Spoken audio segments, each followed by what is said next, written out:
Tá liberado, Simone?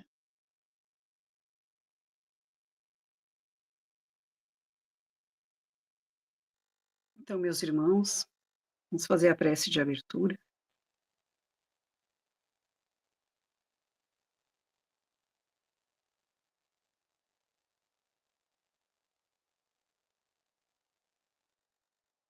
Rogando a Deus, nosso Pai, a Jesus, nosso irmão maior, que possa estar com cada um de nós. Agradecimentos entrelaçados neste momento. Possa trazer o entendimento da mensagem do livro da noite de hoje. Te agradecemos, Senhor, a bênção da vida, a esses protetores e mentores espirituais que estão no ar de cada um de nós.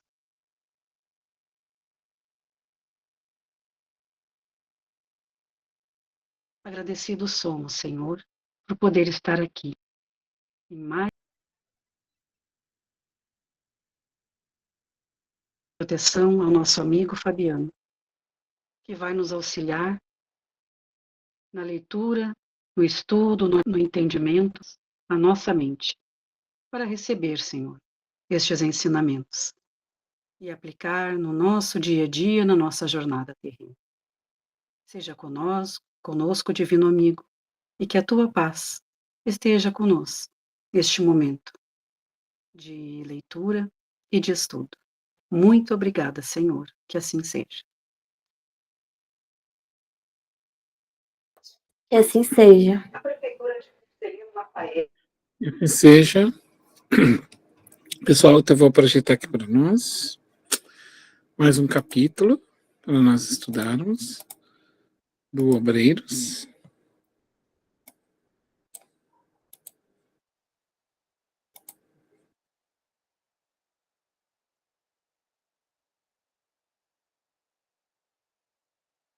Não entrou aí para vocês? Já entrou. Já entrou, né? Tá. Então, capítulo 14, prestando assistência. Só para fazer um pouquinho das rememorações, assim, para poder voltar um pouquinho, porque a gente fica uma semana, né, sem falar do tema, não é um livro recorrente, é um livro lido uma vez por semana, um capítulo.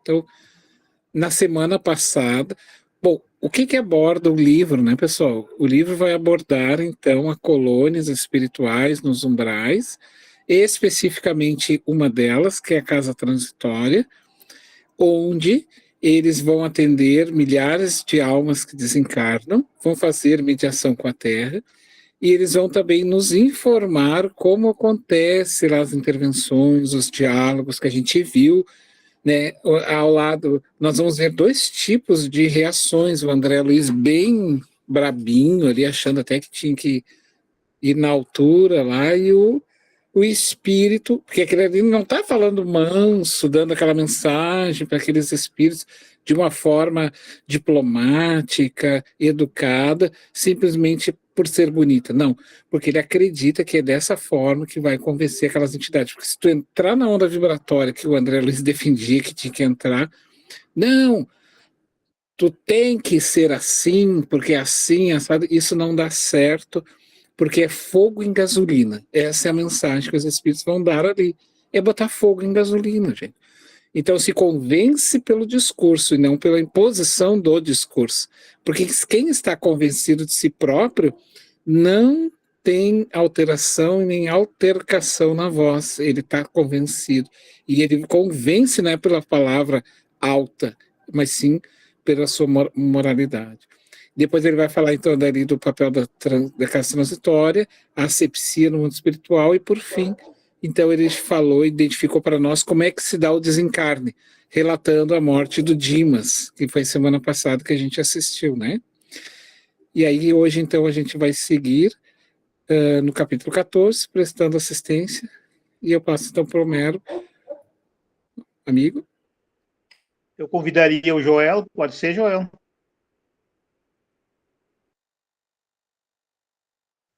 Não olhar o som aqui, pode ser. Vou tentar. Está me escutando? Sim, tranquilo. Tá ótimo o teu som. Tá bom. Então, prestando assistência. Meus companheiros de missão pareciam menos interessados em seguir o caso Dimas durante a noite, inclusive Jerônimo, reservando-se para a continuidade do esforço do dia imediato, quando nos caberia transportá-lo até o abençoado abrigo de Fabiano. Não se verificava o mesmo quanto a mim. Desembaraçando-me dos laços físicos, noutro tempo, não conseguira efetuar observações educativas para o meu acervo de conhecimentos. O choque sensorial, no transe para a minha personalidade ainda desatenta ante as questões do Espírito Eterno, impedira-me a análise minuciosa do assunto. Agora, porém, a oportunidade poderia fazer mais luz em minha alma quanto à posição dos recém-desencarnados antes da inumação do envoltório grosseiro. Expondo ao assistente o meu propósito de aprender, recebi dele a mais ampla permissão. Poderia visitar a residência de Dimas à vontade, lá permanecendo durante as horas que desejasse. A aquiescência de Jerônimo enchia-me de prazer, não só pela ocasião de enriquecer-me na esfera prática, mas também porque o fato em si era bastante expressivo. Pela primeira vez, um companheiro de trabalho com autoridade suficiente concordava com o meu desejo de um mínimo operário. O consentimento, portanto, representava a preciosa conquista. Constituía a liberdade instrutiva com a personalidade da minha consciência e a confiança dos meus superiores hierárquicos. Deixando a casa transitória em plena noite, vi-me em breve no ambiente doméstico onde o amigo se desfizera dos elos da matéria mais espessa. Entrei. A casa enchia-se de amigos e simpatizantes, encarnados e desencarnados. Não se articulavam quaisquer serviços de defesa. Notei que havia trânsito livre pelos grupos de variadas procedências. Em recuado recanto, ainda ligado às vísceras inertes pelo cordão fluídico prateado, permanecia Dimas no regaço da genitora, ao pé dos dois amigos que cuidadosos o assistiam. A nobre matrona reconheceu-me comovida, apresentando-me os companheiros presentes. Um deles, Fabriciano, acolheu-me prestativo, interessando-se pelos informes atinentes ao desenlace.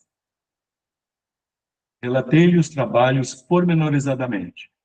Em seguida, o interlocutor passou a explicar-se. Sempre tive por Dimas sincera admiração pelo proveitoso concurso que soube oferecer-nos. Integro a comissão espiritual de serviço que vem atendendo aos necessitados por intermédio dele. Nos últimos 6 anos, fui sempre assíduo nas obrigações, bom companheiro, leal irmão. Surpreso com as referências, indaguei. Há, desse modo, comissões de colaboração permanente para os médiuns em geral? Não me reporto a generalidade, redarguiu o interlocutor, porque a mediunidade é título de serviço como qualquer outro. E há pessoas que pugnam pela obtenção dos títulos, mas desestimam as obrigações que lhe correspondem. Gostariam, por certo, do intercâmbio com o nosso plano, mas não cogitam de finalidades e responsabilidades. Em vista disso, não se estabelecem conjuntos de cooperação para os médiuns em geral, mas apenas para aqueles que estejam dispostos ao trabalho ativo. Há muitos aprendizes que não ultrapassam a fronteira da tentativa, da observação. Desejariam o caminho bem aplainado, exigindo a convivência exclusiva dos espíritos genuinamente bondosos.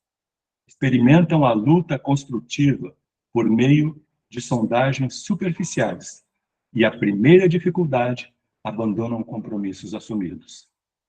A aquisição da fortaleza moral não prescinde das provas arriscadas e angustiosas.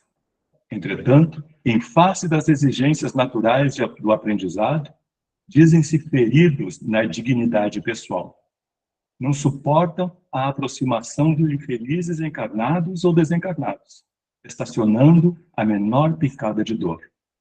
Para semelhantes experimentadores, seria extremamente difícil a formação de equipes eficientes, representativas de nosso plano. Não se sabe quando estão dispostos a servir.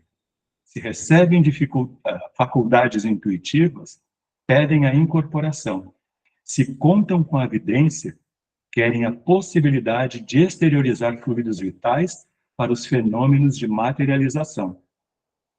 Escutei as observações sensatas do novo amigo e, registrando-lhe a nobreza da alma, passei a considerações íntimas acerca da tarefa que nos levara até ali. Porque se formar a expedição destinada a socorro de servidor que dispunha de amigos de tamanha competência moral, Fabriciano demonstrava conhecimentos elevados e condição superior. O obsequioso amigo, porém, evidenciando extrema acuidade perceptiva, antes que eu fizesse qualquer pergunta inoportuna, acrescentou: não obstante nossa amizade ao médium, não nos foi possível acompanhar no transe. Temos delegação de trabalho, mas no assunto entrou em jogo a autoridade de superiores nossos que resolveram proporcionar-lhe repouso, o que não nos seria possível prodigalizar, caso viesse diretamente para a nossa companhia.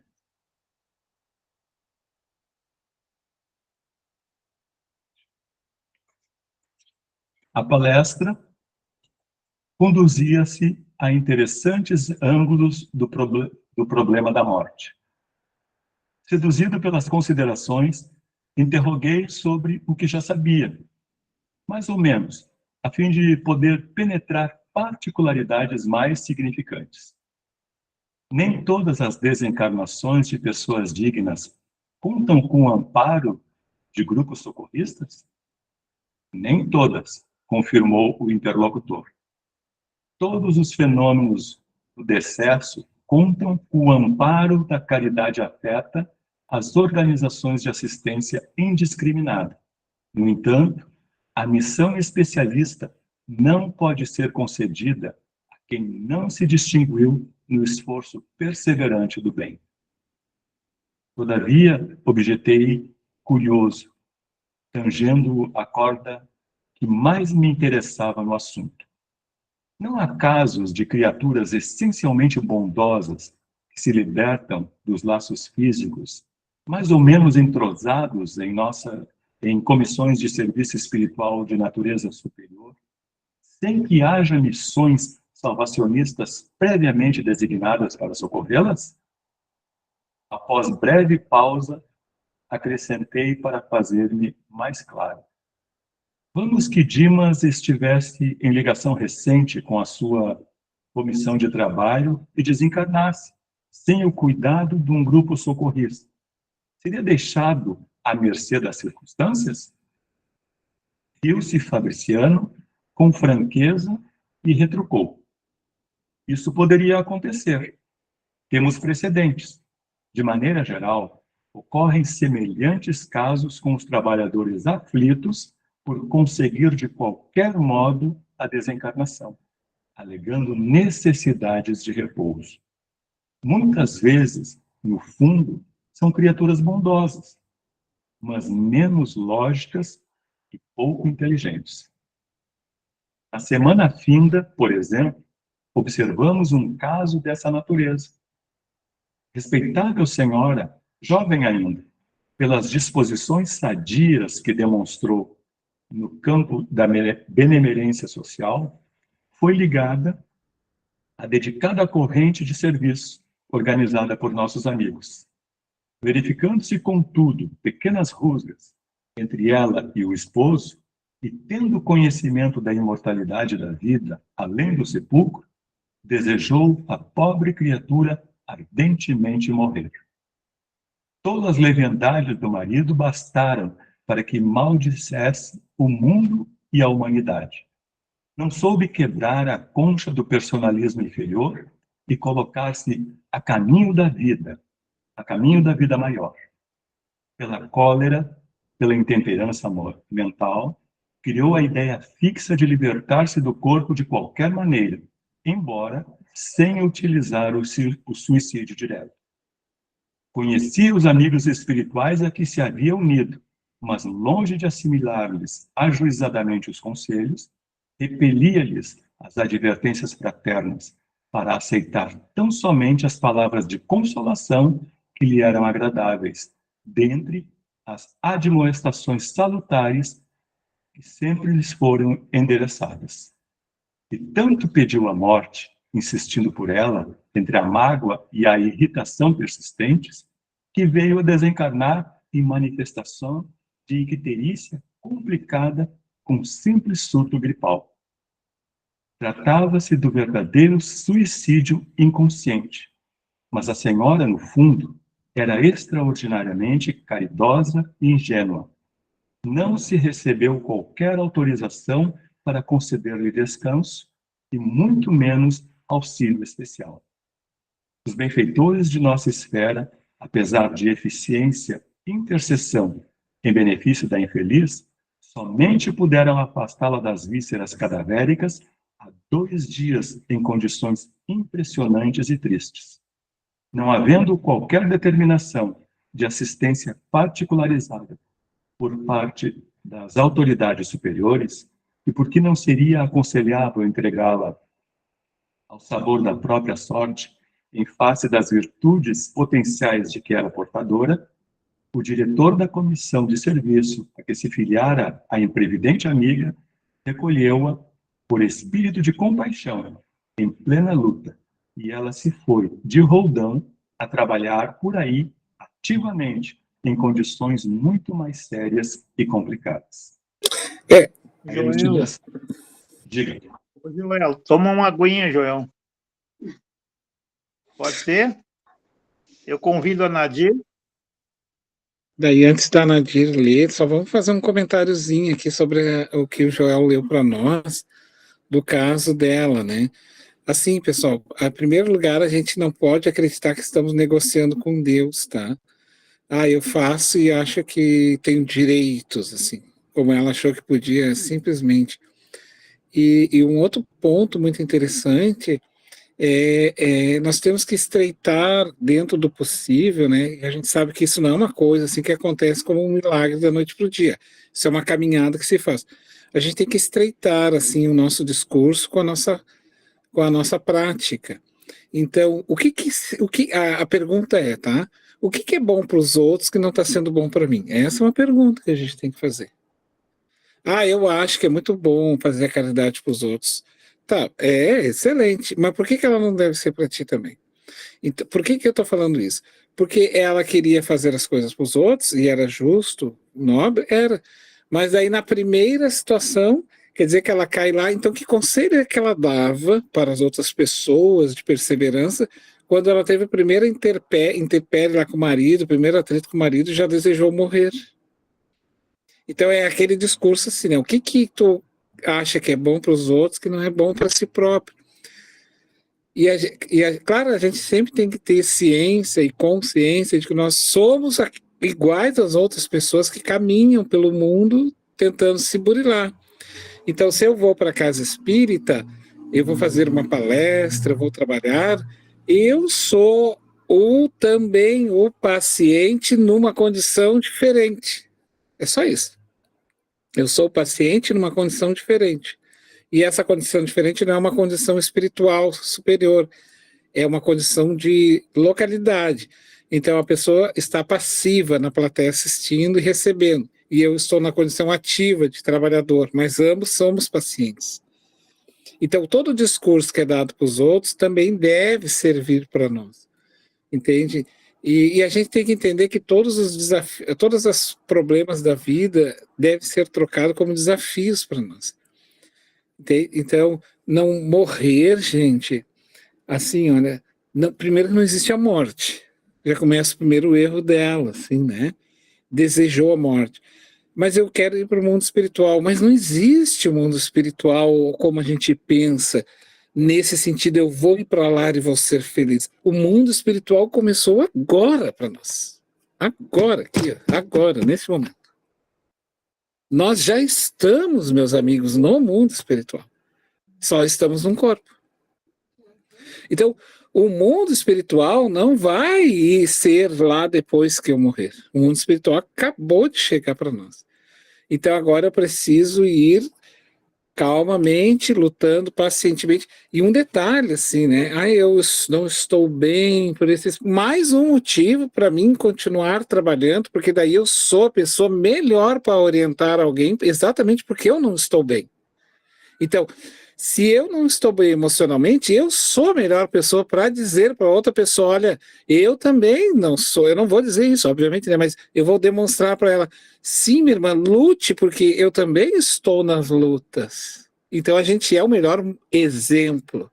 E não é uma perfeição. Eu estou isento, eu sou bondoso, eu não posso ter nada de ruim comigo, porque eu tenho que orientar as pessoas.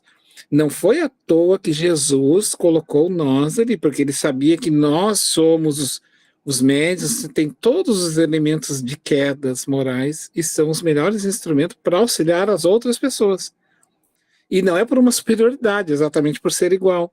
Então, é nesse sentido que ela não entendeu a mensagem. Aí ela já não entendeu e já quis correr assim, desejar a morte, como se... Então, ela, só um pouquinho, que morte que ela desejou? Se morte não existe. Né? Então, o mundo espiritual, ele já começou, ponha sempre isso assim entre nós, na nossa cabeça. O mundo espiritual que eu quero viver, ele já começou. Depois eu só irei me projetar para deixar esse corpo e viver ele de novo, só que em estado mais pleno, mas ele já começou entre nós. Porque no mundo espiritual nós vamos também ter desafios, nós vamos ter sofrimentos, porque nós vamos continuar de lá vendo as coisas aqui acontecendo e a gente não vai poder fazer muito de forma direta, a gente vai ter que fazer de outras formas indiretas. Então o mundo espiritual, não existe eu agora tive um atrito com meu marido, eu vou lá para o mundo espiritual e aí vai acabar os atritos. Porque na mente dela acho que era isso. E não vai acabar. Não vai acabar, vai continuar, vai ter atrito lá no mundo espiritual com outras pessoas, porque nós vamos nos reencontrar. O buril vai ser sempre feito, né? Então, aqui, esse capítulo, o que o mentor deixa claro, né? Que ela, na verdade, aí, obviamente, que o mentor observou e aí ele se compadeceu e auxiliou ela, porque sim, ela foi dedicada e tudo mais, mas isso sim, né? Com certeza, agora ela foi levada para trabalhar em condições mais sérias e complicadas. Porque ela tem que entender que aquilo que ela queria se livrar, que era complicado, continua. Então a mensagem para ela é a vida continua, né? E é isso que a gente tem que procurar entender. Não, quando a gente tiver problemas, dores humanas, a gente tem que agradecer. Que bom, porque daí eu sou uma pessoa que eu posso compreender do meu irmão, a dos outros. E aí, ouvindo dele, eu me fortifico para poder ajudar ele me ajuda porque eu posso ajudar ele e, ao mesmo tempo, eu ajudo ele. Porque eu vou entender, não é julgar, vou entender. Né? Então, é esse jogo de emaranhado, assim, que a gente... Mas sempre essa ideia, assim, sabe? O mundo espiritual já começou. Agora, vou passar aí para Nadir. A elucidação atingira-me fundo. Informara-me sobre o que desejava.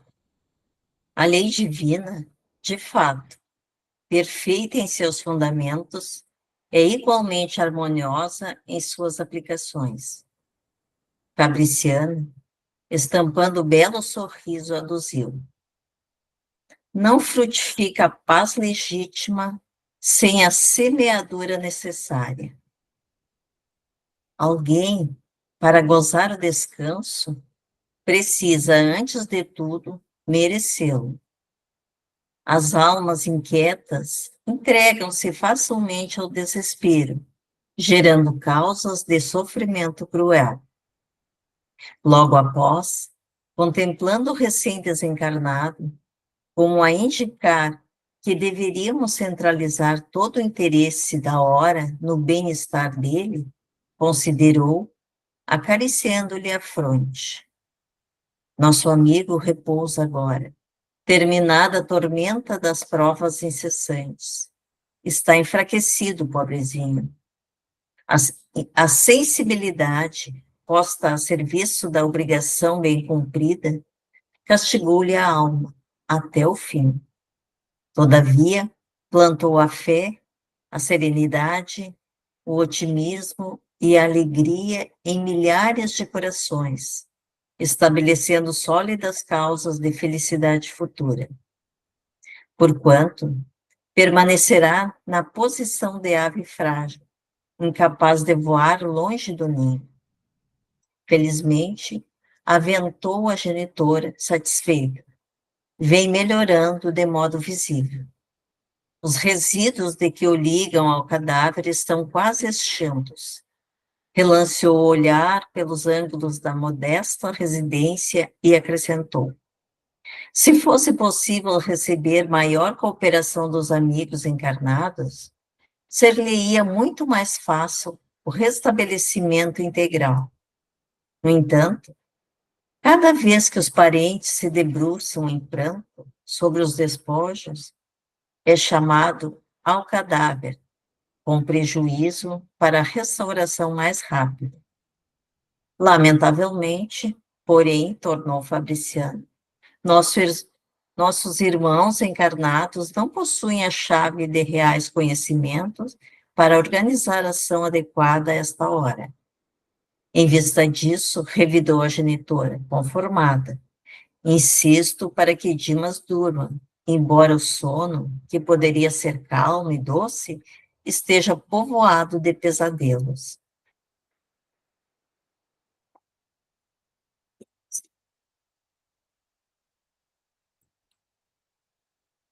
Diante da surpresa que me absorvia, o companheiro apressou-se a esclarecer-me.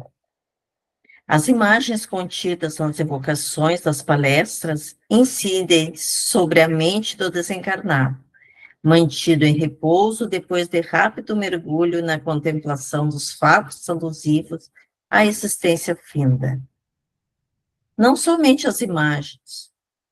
Por vezes, nossos amigos presentes, fecundos nas conversações sem proveito, exumem, com tamanho calor, a lembrança de certos fatos que trazem até aqui algum dos protagonistas já desencarnados. As afirmações ouvidas incitaram-me a curiosidade.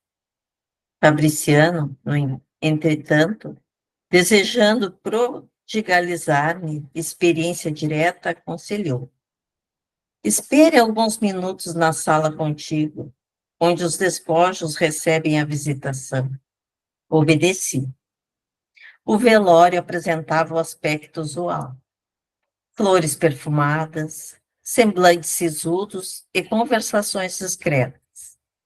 Ao pé do cadáver, propriamente considerado, os amigos sustentavam reserva e circunspecção.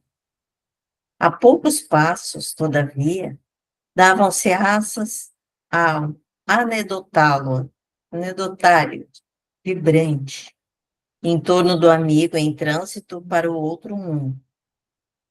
Pequenas e grandes ocorrências da vida do morto eram lembradas com graça e vivacidade.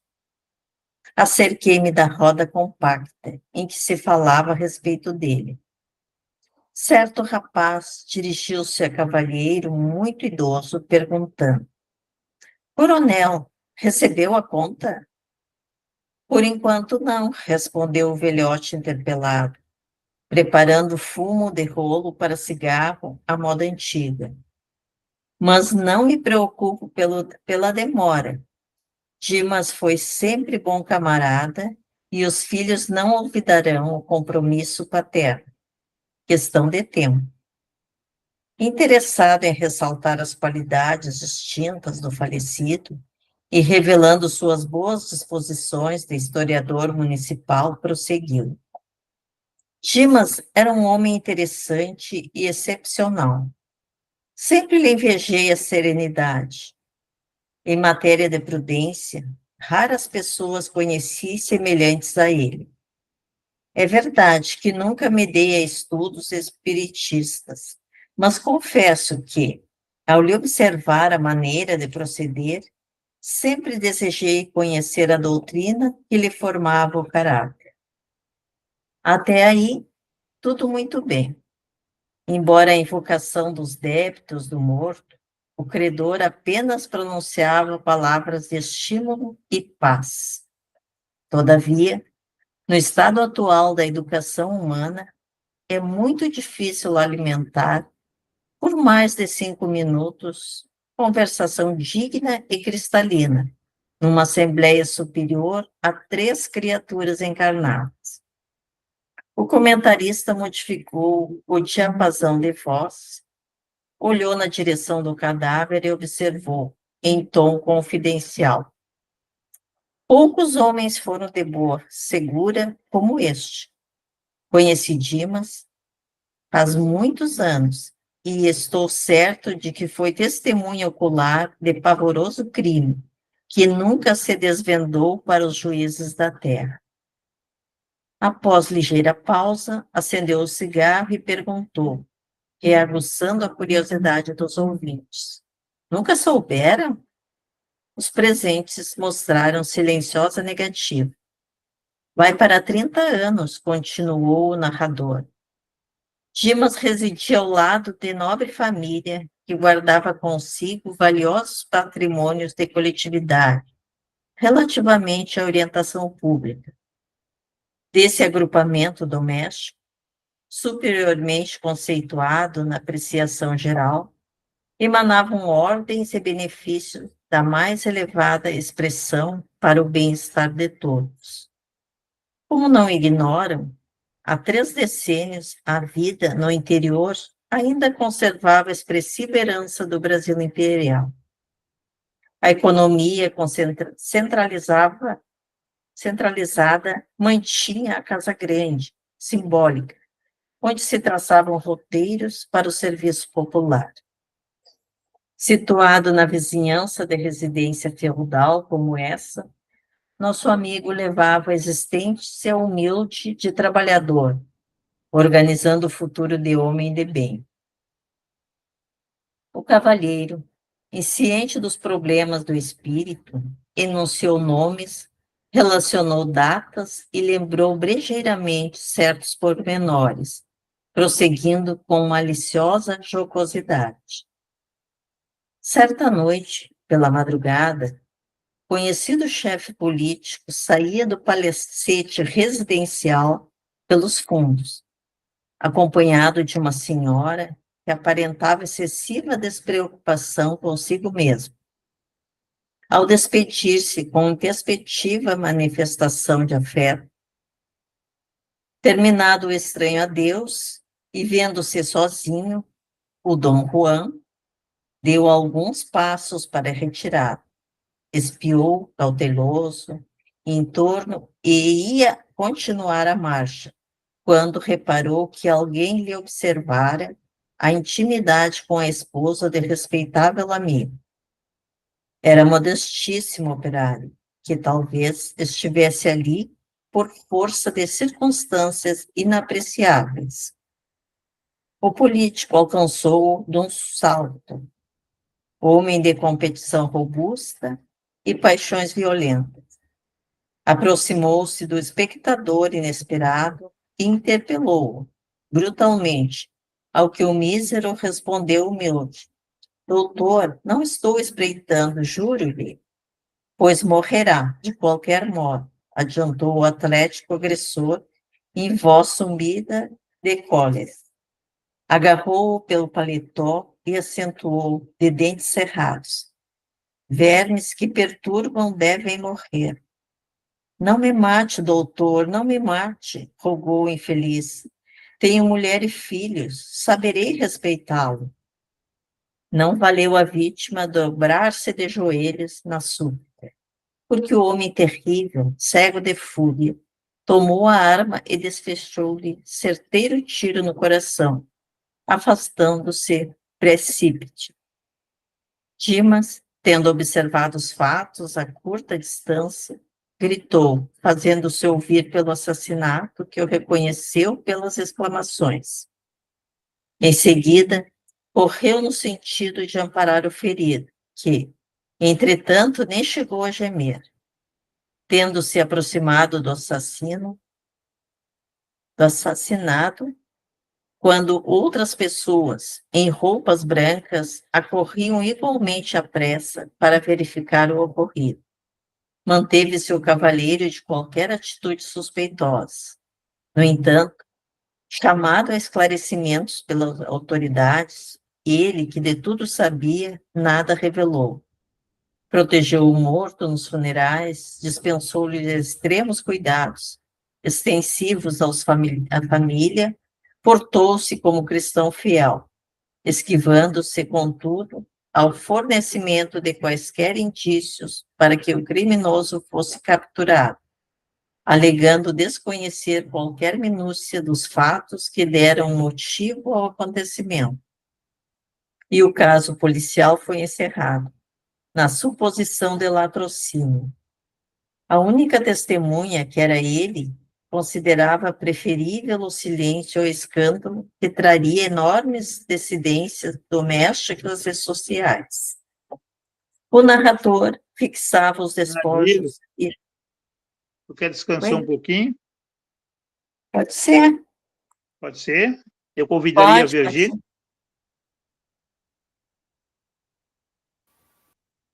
Sim, seu Homero. Então, o narrador fixava os despojos e acentuava. Boca segura, não conheci homem mais discreto. Certo ouvinte indagou brejeiro. Mas, coronel, como veio a saber das particularidades se Dimas não chegou a denunciar? O interpelado fez um gesto de franca satisfação e acrescentou: vantagem de boa amizade com os sacerdotes. Meu velho amigo, o padre F., que Deus guarde, contou-me o fato. Sumamente impressionado. Ouviu o assassino em confissão antes da morte dele e obteve todos os pormenores da obscura ocorrência. O homicida cuidadoso na exposição das faltas não se esqueceu de nomear Dimas ao vigário como exclusiva testemunha do pecado mortal cometido. O padre, contudo, excelente amigo, cheio de experiência do mundo, não trouxe o caso a público. As pessoas envolvidas no drama deixaram descendência distinta e seria crueldade rememorar acontecimento tão triste. O narrador estampou curiosa expressão no rosto e rematou apagando o cigarro. Tudo passa. Morreram a vítima, a adúltera, o assassino, o confessor e agora a testemunha. Certo, haverá lugar, fora deste mundo, para fazer-se a justiça. Nesse momento, horrível figura, seguida de outras, não menos monstruosas, surgiu de inesperado, acercando-se do leviano comentador. Ouviu-lhe ainda as últimas palavras, sacudiu-o e gritou: sou eu, o assassino. Que quer você de mim? Por que me chama? É juiz? O narrador não enxergara o que ouvia, mas seu corpo foi atingido por involuntário estremeção, que arrancou abafado riso dos presentes. Logo após o homicida desencarnado, atraído talvez pelo cheiro forte das flores reunidas na essa improvisada teve a perfeita noção do velório. Abalou-se, precipitado, pondo-se na contemplação do morto. Reconheceu-o, estampou um gesto de profunda surpresa, ajoelhou-se e gritou: Dimas, Dimas, pois também tu vens para a verdade? Onde estás, bom amigo, que me velaste a falta com o véu da caridade sem limites? Socorre-me, estou desesperado. Onde encontrarei minha vítima para suplicar o perdão de que necessito? Ajuda-me ainda. Tem compaixão. Deves saber o que ignoro. Socorre-me, socorre-me. Ao lado do infeliz em rogativa, diversas entidades sofredoras permaneciam estáticas, mas Fabriciano surgiu inesperadamente e ordenou aos invasores afastamento imediato. Limpa a câmara, o novo amigo dirigiu-se a mim observando. Garanto que esse grupo entrou nessa casa por invocação direta. Narrei-lhe, impressionado, o que vira. Ouviu-me calmamente e ponderou. A observação feita por nós mesmos é sempre mais valiosa.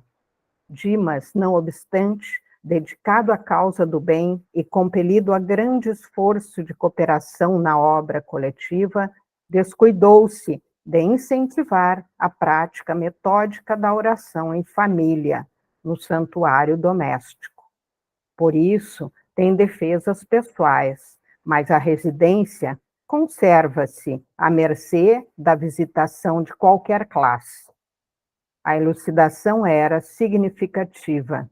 Comecei a compreender a razão do sentimentalismo prejudicial da família inconformada. Desejando, porém, fixar o aprendizado da noite sobre assunto atinente à desencarnação, perguntei: nosso amigo recém-liberto terá ouvido a súplica do irmão desventurado? Geme sob terrível pesadelo nos braços maternos, explicou Fabriciano, solícito ao recordar o fato relatado. Desde alguns minutos acompanhamos a agitação dele, reparando que recebia choques desagradáveis por meio do cordão final. Ouvindo e vendo os quadros invocados? Insisti perguntando. Não chegou a ver nem a ouvir integralmente, em face da perturbação espontânea, mas vislumbrou, sentiu, oprimiu-se e torturou-se, prejudicando a reconquista de si mesmo. As forças mentais estão revestidas de maravilhoso poder, indicando os grupos que continuavam conversando, acentuou sem aspereza. Nossos amigos da esfera carnal são ainda muito ignorantes para o trato com a morte. Em vez de trazerem pensamentos amigos e reconfortadores, preces de auxílio e vibrações fraternais, atiram aos recém-desencarnados as pedras e os espinhos que deixaram nas estradas percorridas. É por isso que, por enquanto, os mortos que entregam despojos aos solitários necrotérios da indigência são muito mais felizes. Ainda não havia terminado de todo as considerações quando a esposa de Dimas, num acesso de pranto, levantou-se do leito em que repousava e adiantou-se para o cadáver, repetindo-lhe o nome comovedoramente. Dimas, Dimas, como ficarei? Estaremos separados, então, para sempre? Como Fabriciano se dirigisse apressado para o quarto humilde em que permanecia o desencarnado, acompanhei-o. A genitora do médium fazia esforços para contê-lo, mas debalde. Pelo fio prateado, Estabelecera-se vigoroso contato entre ele e a companheira, porque Dimas se ergueu, cambaleante, apesar do carinho materno. Estava lívido, semilouco. Avançou para a sala mortuária, rogando paz. Mas antes que pudesse aproximar-se muito dos despojos, Fabriciano aplicou energias de prostração na esposa imprudente, que foi novamente conduzida ao leito, agora sem ressentimentos, enquanto Dimas voltava ao regaço maternal, menos aflito. O amigo esclareceu-me, sereno. Há situações em que o drástico deve ser medida inicial. Nosso irmão muito fez pela harmonia dos outros durante a existência e merece libertação pacífica. Sinto-me, pois, no dever de garanti-lo para que se desembarace dos últimos resíduos que ainda o inclinam à matéria densa. Outros amigos e afeiçoados do médium chegaram ao ambiente doméstico, interessados em ajudá-lo, e, como a noite ia muito alta, despedi-me dos companheiros, pondo-me de regresso ao acolhedor asilo de Fabiano. No outro dia, ao me avistar, disse-me o assistente Jerônimo, após a saudação inicial: espero, André, que o velório lhe tenha trazido úteis e instrutivos ensinamentos. Sim, o estimado assistente falava com muita propriedade e razão. Eu aprendera muito durante a noite. Aprendera que as câmaras mortuárias não devem ser pontos de referência à vida social, mas recintos consagrados à oração e ao silêncio. Então tá, pessoal, encerramos. O próximo capítulo vai ser o 15, Aprendendo Sempre. Mas aí a gente volta um pouquinho, só para fazer uma fala rápida e a gente vamos conversando todos nós. Uma das coisas que ele chama aqui é a questão do evangelho no lar, né? A oração em família. Porque a oração em família, exatamente do evangelho no lar, ele tem esse objetivo de o ambiente doméstico, por isso a oração no lar, ser protegido, né? Amparado, ter ali diluído as formas de pensamentos que vão ficando, as possíveis obsessões coletivas de família. Então, tem várias coisas e outras N coisas que vai afastando do nosso lar através do evangelho no lar. E também, primeiramente, é o encontro no grupo familiar para a leitura do evangelho no lar, né? E isso, e o Dimas, ele descuidou bastante, porque a esposa estava ali, né? Não deixava ele desencanar. Lembre que vocês viram no vídeo lá, daí o mentor vai lá e dá um jato, coloca a destra lá sobre a fronte dela, fazendo com que ela fique prostrada e vá. Então, essas pequenos detalhes, a gente tem que ter entendimento que o sofrimento da desencarnação é natural, tá? Mas esse natural não é esse apego. O natural não é um apego. O natural é a saudade. Eu não vivia com uma pedra. Eu não estava casado com uma mala. Alguns estão, né? Mas tudo bem. Mas nesse caso, assim, então tem que orientar, assim, né? Olha, principalmente no caso dele, que estava já doente, orientar, falar de espiritismo dentro do lar, falar da imortalidade, sempre que surge a oportunidade. Falar da oração, né? Quando não está bem, ora, conversa, busca um passe, vai na água, vai na casa espírita, vai participar da prece e radiação, tira lá uma orientação. Esses pequenos detalhes assim envolvem as pessoas, né? Porque, novamente, aqui bate na tecla, né? Nós fizemos para os outros e esquecemos de nós mesmos. E, na verdade, talvez esse esquecer de nós mesmos está muito intrincado lá no fundo da alma, que eu não precise disso. E, na verdade, nós somos os primeiros a precisar. E alguém gostaria de fazer alguma colocação?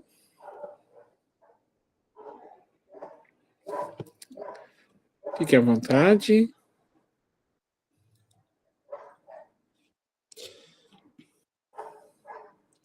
Lembrem a cena lá do filme, do vídeo, em que ele estava, e as pessoas já estavam interessadas nos objetos, nas coisas da casa.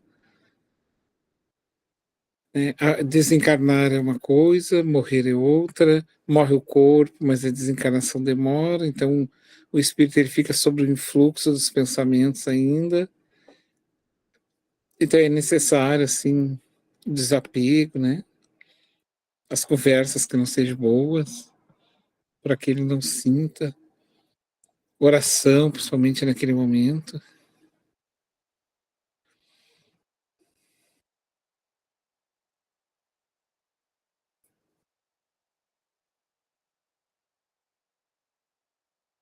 Quem gostaria, pessoal? Senão eu passo para o Homero.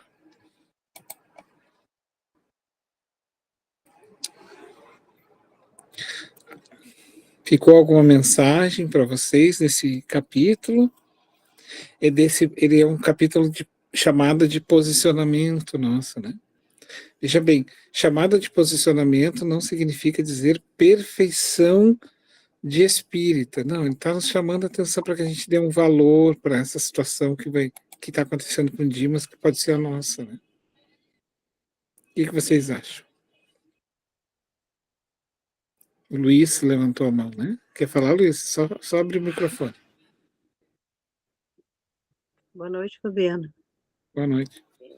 Eu sou a esposa do Luiz, a Maria Helena. Tá bom. É que tá ali o nomezinho, Luiz. É isso, é que eu faço no celular dele. Tá bom. E não, a pergunta que eu ia te fazer assim, ó, é bem aquilo ali, né, que diz orai e vigiai, né? Nos momentos difíceis e nos momentos felizes, né? Porque a gente tem que também, hoje eu falei no Evangelho sobre isso, a gente tem que dar muito valor aos momentos felizes, mesmo que sejam poucos, né? Sim. Porque os momentos felizes, eles também trazem ensinamentos, Sim. né? Da nossa vida. Se encontrar com os amigos, ver as pessoas que a gente gosta, conviver com elas, né? Ter amor por elas. Sim. Então, ali eu vi, assim, que ela se deixou, assim, levar e abriu portinhas, né, Fabiano? Para, infelizmente, isso veio a prejudicar muito ela, né? Então, eu acredito que a gente tem que orar e vigiar e estar sempre alerta, sabe? Eu estou sempre fazendo oração para mim e para os outros. Eu adoro fazer oração. Eu me sinto tão bem, sabe? Me sinto assim, ó, protegida e fortalecida com as orações. Eu queria ouvir tu falar um pouquinho sobre isso, se eu estou certa ou não, eu não sei, né? Não, está certo. É isso aí. Está certo. Perfeito. Que bom. É isso. Obrigada, Fabiano. Adoro tuas aulas. Muito obrigada. Obrigado, eu que agradeço. Alguém mais, Anatir? Fabiano, lembra que ali quando o Joel parou, tu fizeste aquele comentário, né? E a gente precisa não só dizer para os outros, mas fazer também. E na sequência ali que eu li, já tinha ali onde o Fabriciano diz, não frutifica a paz legítima sem a semeadura necessária. Então, não adianta, foi bem aquela tua colocação ali, né, que tu fizeste antes, que nós precisamos não só dizer para os outros, mas primeiro fazer. Quando a gente lê faz uma leitura, é primeiro para nós, depois para os outros, né? Então, a mesma coisa é nesse aqui. Não frutifica paz legítimas, e eu fiquei pensando nessa parte aí, né? Depois a gente colhe, né? Tem que ter, semear. E sabe qual é o momento que as pessoas mais aprendem conosco? Não é quando a gente só vai na casa espírita, tá? Mas é quando a gente não está nada bem por N situações e eles veem a nossa luta naquela situação. Ali é o ensinamento. Porque ir para a casa espírita é muito tranquilo. O maior ensinamento é quando tu, assim, Nadir, ó, a Nadir está vivenciando um drama e ela, então, vai lá, mesmo com aquele drama, segue a caminhada, está trabalhando, fazendo o seu bem. Aí que tu começa a ensinar. Porque as pessoas vão dizer assim, nossa, olha só, a pessoa Mesmo no problema, ela está tentando fazer o melhor, o caminho melhor. O ensinamento é esse. E não é passar uma postura de um espírita perfeito. Sim, mas de um É. ensinamento, né? Um aprendizado para a gente e para a pessoa O que que está que nos vendo. acontece? A gente acha que não pode errar porque somos espíritas. E aqui está o erro. A gente não vai errar para evoluir, mas o erro é inevitável que aconteça. Então, o maior ensinamento para os outros é quando, no meio do problema que a gente vivencia, num problema de saúde, no problema conosco mesmo, ou com família, ou com alguém, a gente continua fazendo bem. Ali as pessoas se tornam espelhos. E também para nós mesmos, assim, né? A gente Sim. ir na casa espírita. Ah, hoje eu não vou na casa espírita porque eu não estou bem. Sim, mas tu não entendeu a mensagem. A casa espírita é para ti quando tu não está bem também. Quando não está bem. Mas Não a para casa espírita trabalho, não é mas um para lugar de receber. pessoas. Mas a casa espírita nunca foi um lugar de pessoas perfeitas. Então quer dizer que aí o momento em que tu te caiu, aí tu saiu, mas como assim? Né? É claro, eu vou chegar na casa espírita, eu não estou em condições de fazer determinada tarefa, tá, aí tá a humildade, mas eu estou aqui, eu vou vir aqui. Agora é Sim. o meu momento de receber, porque daí é um outro nível de ensinamento. Primeiro tu tem o ensinamento da ação e depois tem o ensinamento da humildade, que mostra agora, ó, ontem eu estava aqui dando a tribuna no passe. Hoje eu estou aqui para receber. É os dois ensinamentos perfeitos. É bem Né? isso. Porque É o que mais precisamos, né? Nós É. espíritas, é a humildade, né? Isso aí. É. Isso aí. Perfeito. Ô, Fabiano, às vezes no velório, né, a gente ouve as pessoas, né, comentando sobre a pessoa que está ali, né, sobre o morto, revelando certos segredos íntimos daquele irmão, né? Não estou falando do caso do Dimas, né, que era um trabalhador muito, né? Mas a gente ouve cada disparate em velórios e contando certas situações, né, que aquela pessoa bato sobre o que ele fez, que ele tinha lá outra família, não sei do que. Eu fico pensando, Fabiano, como é que fica a pessoa que está ali, desencarnada, né, assistindo aqueles comentários e trazendo ali ao conhecimento de alguns ali certas coisas íntimas daquela pessoa, né? Eu fico pensando assim que eu acho assim muito sórdido. Sabe? Quando tu aponta os erros daquela pessoa num momento tão difícil, né? Que a família, né, tá passando. E eu queria que tu falasse um cadinho sobre isso. É a peneira de Sócrates, né? Sócrates, quando alguém ia conversar com ele fazia 3 perguntas. Né? Se aquilo que estava falando era importante, se iria ajudar no contexto, mais ou menos assim. Se aquilo ali iria resolver alguma coisa, a gente tem que fazer essas peneiras mentais, assim, né? Se era verdade. Exato. E se era necessário, né? Porque o que acontece, né, gente? O Espiritismo, ele espera que nós tenhamos sempre o sentimento de compaixão, assim. Ah, mas a pessoa errou. Sim, mas isso não é um problema meu, assim. Isso é um problema de fora o íntimo dela, assim. É um problema de fora o íntimo daquela pessoa. Porque quando Jesus estava diante da meretriz e que aqueles homens acusavam ela, e aí Jesus olha para eles e risca no chão e coloca assim escrito hipócrita, né, falso, falsário, porque na verdade eles também tinham segredos terríveis, então eles eram hipócritas, porque eles estavam querendo falar uma coisa delas, quando na verdade eles eram o cliente dela. Então por isso Jesus escreve ali. E aí eles, sabedores que Jesus sabia, Só que Jesus amava todos indistintamente, jamais ia expor alguém, não era dado de Jesus fazer isso. Só escreveu, porque para Jesus, olha que interessante, bastava que ele soubesse que ele não deveria saber daquilo, lendo o que eu estou te escrevendo aqui. Então eles saíram para fora. Então aí eles deixaram ela, né? E é nesse sentido, assim, eu acho que a gente tem que, nessa hora, pensar assim, eu gostaria que fizesse isso comigo. A gente tem que começar a usar o evangelho, né? Tem que começar a tentar fazer isso. Mas o cansaço, às vezes aparece nas... Né, mas aí tá fazendo palestra, mas tem essa atitude. Pois é, mas que bom, né? Porque daí a pessoa está falando e ela está se encharcando daquilo. Ruim é se ela não estivesse ali. Entende? Então, deixa ela tá... Gente, a casa espírita é casa para um monte de pessoas doentes como nós.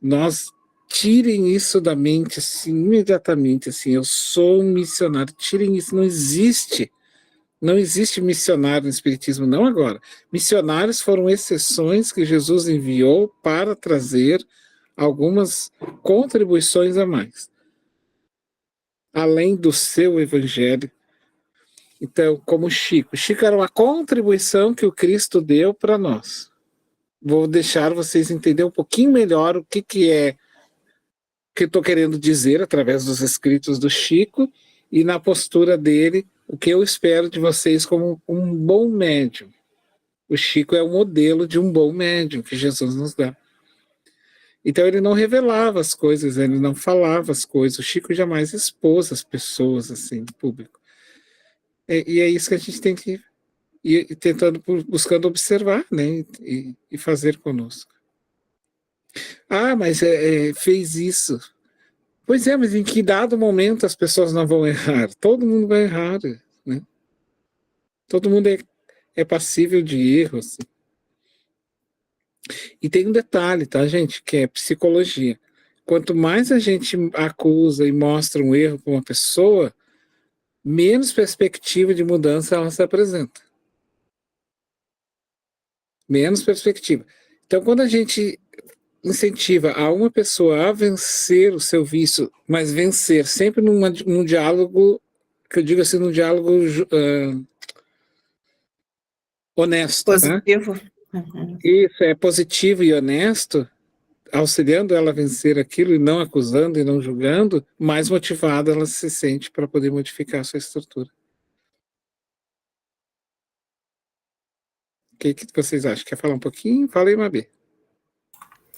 Eu fiquei refletindo ali no capítulo, enquanto vocês falavam, né, todos, o quanto a gente age de forma irrefletida, né, porque nós estudamos espiritismo, a gente sabe do poder da mente, a gente lê os livros do Chico, mas quando a gente vê, a gente está ali no velório falando de um assunto menos digno, né, ou fazendo algum comentário, às vezes nem sobre o morto, mas sobre uma coisa trivial da vida, e como aquilo pode atingir a pessoa, né, o espírito, o irmão que está ali tentando se desligar e repousar, e assim nas mais variadas coisas, a gente vê até depois das tarefas, as pessoas comentando alguma coisa que aconteceu, né, ou aconteceu na mesa, aconteceu na aula, e aqueles espíritos, eles sentem isso, né, então, assim, quanto de caridade a gente, de fato, consegue colocar no nosso dia a dia. Só uma filosofada, assim, que eu fiquei dando, sabe? Isso.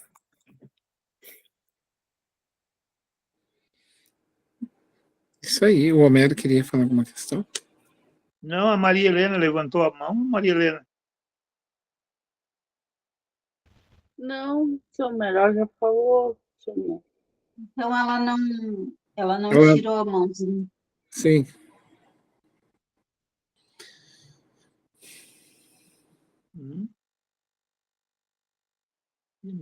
Alguém mais gostaria? Senão a gente vai se encaminhando. O Joel queria falar ou não? Joel, levanta a mão. Essa condição assim que tu levantou aí, né? ela vem bem de acordo com o título do capítulo, né? Prestador de assistência. E ele fala aqui num determinado momento que, naquele dias aqui, não se sabe quando eles estão dispostos a servir, os ditos médiums, né?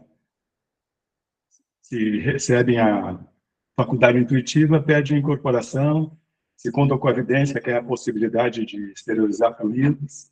Isso é recorrente na nossa condição de eternos pedintes, né? Buscar colocar em prática esse ensinamento. O Cristo está nos chamando, está nos convidando a ser esse obreiro, esse trabalhador. Na grande maioria das vezes, a gente ainda titubeia, fica com medo de prestar esse auxílio, esse favor, no caso, essa obra do bem, né? A gente fica até meio assim. Aqui, por exemplo, nesse encontro, muitas das vezes, muitos têm muito para dizer. Vem um pensamento ali que não está lendo, vem um pensamento maravilhoso, e a gente fica meio receoso em externar esse pensamento. E isso vai ser muito, como dizer assim, importante, porque nós não estamos só aqui, somos nós aqui, mas tem outras criaturas também desencarnadas que estão buscando, neste ambiente, um pouquinho desse aprendizado para poder se libertar dessa condição de eterno pedinte, ter aquela responsabilidade que ele fala aí, na finalização do objetivo traçado. Então, é de fundamental importância a gente, muitas das vezes a gente diz assim, eu gostaria de fazer, mas não tenho condição, não tenho o entendimento exclusivo. E a gente tem um pouquinho desse entendimento, mas se torna aquele operário muito diminuto, não quer fazer, deixa para depois, ou Deus vai fazer, Deus vai prover. E quando nós somos chamados a dar o testemunho, para não ficar estacionado e colocar em prática um pouquinho desse ensinamento, né? Acho que é meio um pouco também por aí, chamar essa atenção para que a gente preste assistência onde quer que esteja, seja aqui, seja na casa espírita, no local de trabalho, na rua, onde quer que estejamos, nós somos um pouquinho, aquele grãozinho de areia que pode realmente transmitir, pelo menos através de um sorriso, um pensamento positivo para aquela criatura que às vezes está completamente desestruturada, pensando, tendo pensamentos impuros, né, completamente com aquela fortaleza moral abalada, e um olhar fraterno, um sorriso amigo, pode fazer com que ela desperte e vislumbre novos horizontes, né? Passa por ele um pouquinho também.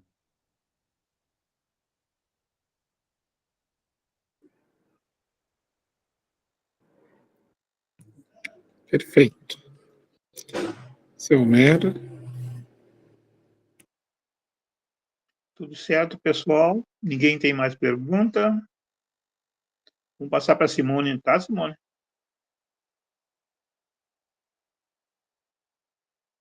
Tá ok. Então, eu trouxe uma prece aqui para a gente fazer de agradecimento, né? E ela nos diz assim: Senhor Jesus, pela bênção de tua doutrina santa, que nos apoia e levanta para o teu reino de amor, pela paz que nos ofertas, pela esperança divina, que nos conforta e ilumina, bendito seja, Senhor. Pela carícia do lar, doce templo de carinho, que nos concede por ninho, céu na terra, campo em flor, pelo aconchego suave, da afeição que nos aquece, pelo consolo da prece, bendito seja, Senhor. Pelo tesouro sublime, de graças da natureza, pela serena beleza do mar, do jardim da cor, pela fonte que entretece, poemas de melodia, pelo pão de cada dia, bendito seja, Senhor. Em tudo que nos reserves, à luz de cada momento, o nosso agradecimento, por tudo, seja lá o que for. Vivemos, Jesus querido, na alegria de encontrar-te, cantando por toda a parte, Bendito sejas, Senhor. E assim, agradecemos, Pai, por mais este momento e esta oportunidade de aprendizado. Que a tua luz bendita e amorosa seja com cada um de nós, abençoando e iluminando os nossos lares e enternecendo a nossa noite de sono, protegendo e abençoando a todos os nossos irmãos em Cristo Jesus. Obrigada e que assim seja. Que assim seja, pessoal. Pessoal, só para lembrar. Simone. Beijo no coração de cada um. Bem Assim rapidinho. seja. Obrigada. Bem Vida. Falaram